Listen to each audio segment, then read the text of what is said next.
Yo tuve constancia del coronavirus en mi profesión periodística. Yo tuve, afortunadamente o desgraciadamente, que dar la primera noticia sobre esta enfermedad cuando el 20 de enero el gobierno de China reconoció oficialmente que habían muerto 4 personas en la ciudad de Wuhan por el coronavirus. Yo y mis compañeros, el editor del programa, pues me mandó locutar la noticia y a partir de ahí comencé a investigar sobre esta enfermedad.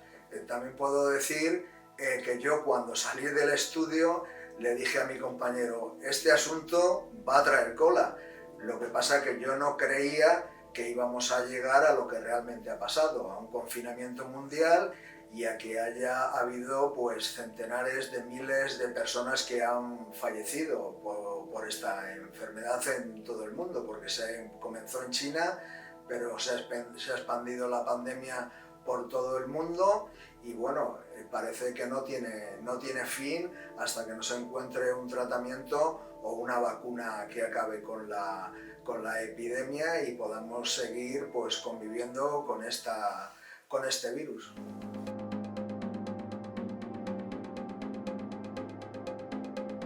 Al principio, los medios generalistas españoles pues empezaron a tener constancia de lo que estaba ocurriendo cuando el gobierno chino ya detectó 17 fallecidos y en Corea del Sur y en los países limítrofes empezó a haber los fallecimientos. Pero realmente una de las cosas que hay que tener en cuenta es que los gobiernos nunca tuvieron lo que se puede decir una previsión ante esta enfermedad.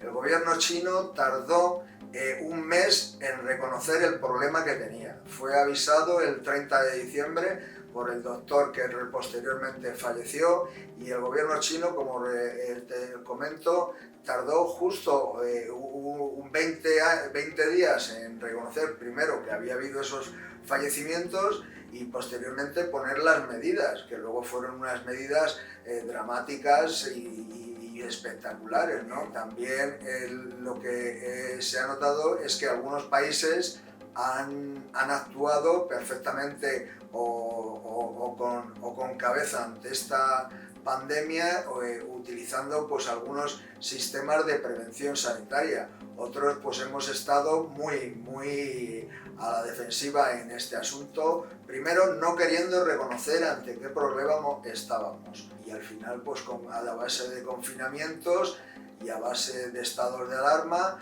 han podido, pues, ¿cómo decirlo?, poder parar el gravísimo problema sanitario que ha sido el más importante en el último siglo en nuestro país y en muchos países del mundo. Desde la peste mal denominada peste española no habíamos tenido en España un problema sanitario tan grave. Solamente me recuerda, pues, por ejemplo, el envenenamiento masivo que hubo con el aceite de colza o también otras pandemias como el SIDA. Luego también es sorprendente como países como Reino Unido o Estados Unidos o Brasil han sido en un primer momento negacionistas de esta enfermedad y se lo tomaban como que era una simple gripe. Para ellos decían que era una simple gripe y sin embargo al final son los países que más muertos acumulan. O sea, Estados Unidos es el que tiene más muertos en América del Norte, Brasil en América del Sur y el Reino Unido en Europa. Me acuerdo que se empezó confinando la ciudad riojana de Haro, posteriormente se confinó la ciudad de Igualada, en Barcelona, y al final el gobierno nacional, a través del estado de alarma, tuvo que llevar a cabo el primer confinamiento de la población, aunque no fuera el total, porque el total sería posteriormente en el periodo especial, que es cuando realmente se producen más fallecimientos y la situación tanto en hospitales como en residencias de ancianos fue catastrófica, podemos decir. O sea, Yo, por ejemplo, que vivo en Leganés, una de las zonas más tan castigadas, el número de fallecimientos era de 14 personas de media en el hospital, pero se llegó un día a la friolera de 41 personas muertas. En esta enfermedad lo que se necesita es aire fresco, es un respiradores. Y nosotros aquí en España nos encontrábamos en una situación en la que no teníamos nada contra que luchar contra esta enfermedad. Por un lado, primero no se conocía lo que era y por otro lado no teníamos mascarillas, batas, guantes, respiradores y la gente se iba acumulando en las urgencias y no había UCI suficientes para atender a las personas que necesitaban en ese momento ese aire puro para poder enfrentarse al coronavirus.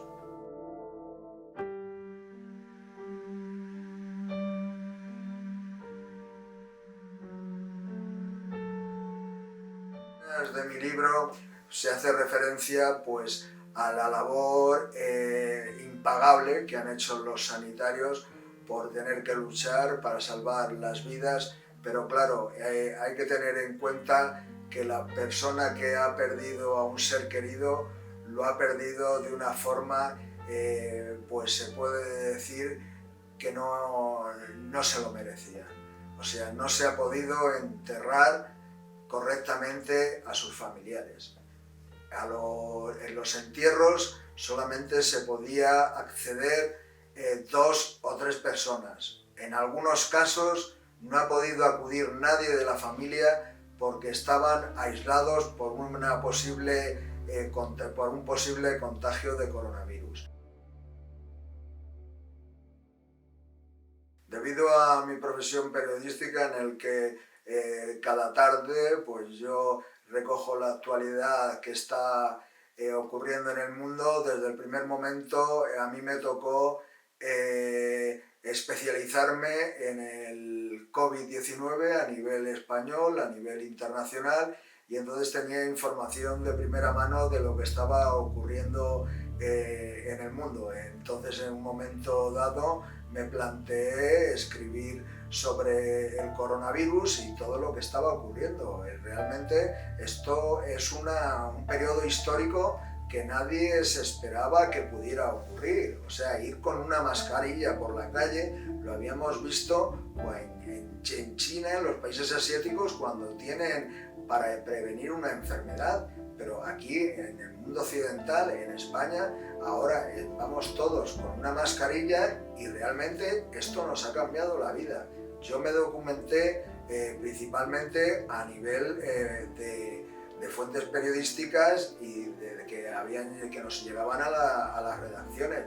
También vi cómo pude trabajar durante el periodo especial, los 15 días estos de confinamiento total que sirvieron para paralizar la propagación del virus. Yo pude ver en primera persona cómo era la vida en la ciudad, en las carreteras, de Madrid, en la M30 o en la M40, había más ambulancias y coches de policía que vehículos particulares por la carretera. Eso era terrible verlo. Ya también se veían pues eso, los coches fúnebres. No hay que ser en ningún momento macabro, pero los coches fúnebres y además sin acompañamiento, como he dicho antes, iban sin acompañamiento. Pero es una de las cosas que tengo marcadas en mi mente de esos 15 días, de cómo era la vida en las ciudades donde no había nadie en la calle y donde yo, por mi trabajo, pues tenía que salir a la calle y ser testigo en primera persona de lo que estaba ocurriendo. Entonces este libro lo que trata es desde el momento en que conocemos su aparición, su propagación por el mundo, todo lo que sufre España e Italia, sobre todo, claro, España, el sufrimiento que tiene España y principalmente pues desde el momento en el que a primeros de marzo pues empieza esta pandemia a hacer efecto en la ciudadanía, un tema que provoca un estado de alarma.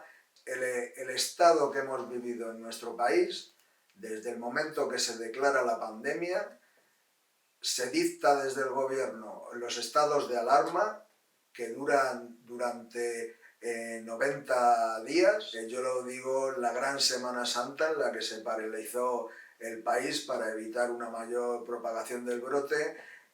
Pudimos vivir la recuperación, el comienzo de la recuperación económica a partir del 13 de abril, cuando se permite volver a la actividad de la construcción y de las grandes empresas, y en ese momento, a partir de ese momento, el país empieza a volver a la normalidad poco a poco.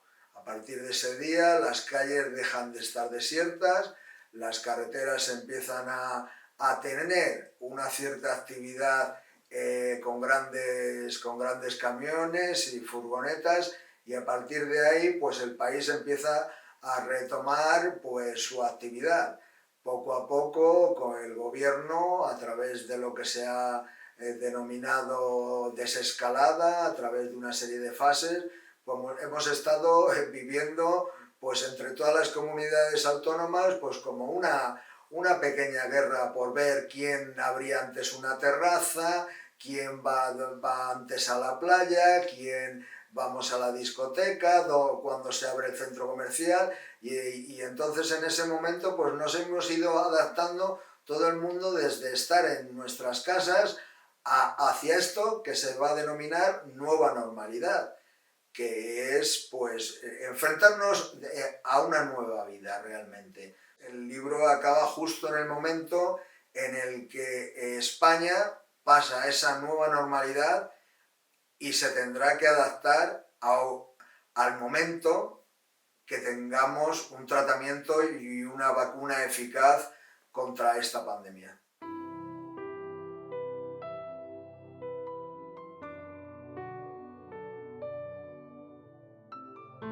Sí, yo creo que en España hemos sido uno de los países donde hemos vivido una de las peores experiencias.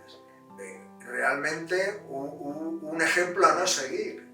O sea, aquí el número de fallecimientos que ha habido no se lo han podido creer hasta que en Brasil o en Ecuador o en Estados Unidos ha ocurrido lo que ha ocurrido.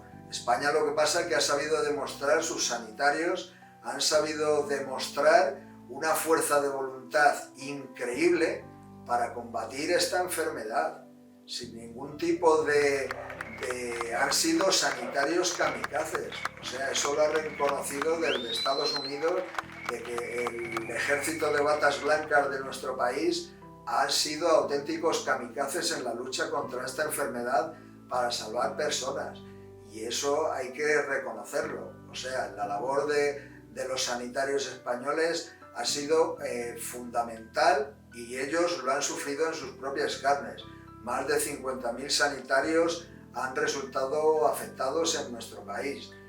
Y eso ha quedado como un ejemplo para otros países. No se puede luchar contra un virus de esta manera como se pudo luchar en España. Aquí luego también pues habremos hecho cosas buenas y las haremos a la hora, por ejemplo, de poner en marcha una desescalada. O sea, en nosotros se está fijando el mundo para ver si podemos adaptarnos a que el turismo pueda volver. O sea, España es un país turístico y vamos a tener que afrontar la llegada de turistas, y entonces eso puede ser un rebrote de la enfermedad.